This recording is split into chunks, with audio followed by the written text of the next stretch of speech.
ഇത്ര സമയമായിട്ട് അവളെ കാണുന്നില്ലല്ലോ. നിന്റെ കുറുമ്പി പെണ്ണല്ലേ, കുറച്ച് ലേറ്റായാലും വരും.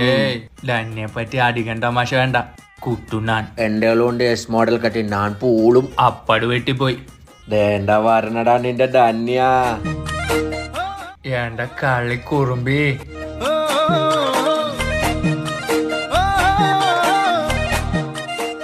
എന്തു പറ്റി തന്നെ ഇത്തിരി ലേറ്റ് ആയല്ലോ.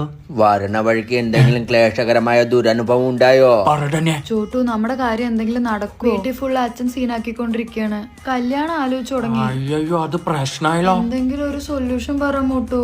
ലൂസ് മോഷൻ എന്ന് പറയുമ്പോ ഒരു കാര്യം ചെയ്യാം. കാക്കനാട് ഇപ്പൊ മെട്രോയുടെ പണി നടക്കല്ലേ, നമുക്ക് നിന്റെ അച്ഛനെ ഇഞ്ചിഞ്ചായിട്ട് കൊന്നിട്ട് മെട്രോയുടെ പില്ലറിലിട്ട് കോൺക്രീറ്റ് ചെയ്യാം.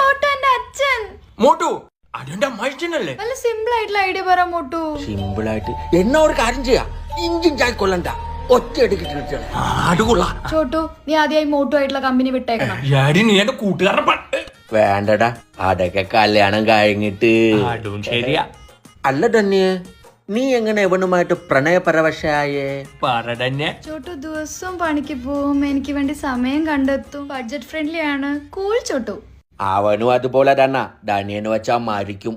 ഇതവ എല്ലാരോടും പറയുന്ന എന്താന്നറിയോ, കവറിന്. എന്നാ ശരിക്കും ഇതിൽ എന്താന്ന് അറിയോ നിനക്ക്? കവറിലെന്താ? ഇതിനായിട്ട് ശരിക്കും വേറൊരു കവറ്. കൂൾ മാഷ്. അങ്ങനെ ഒരു പൊട്ടൻ.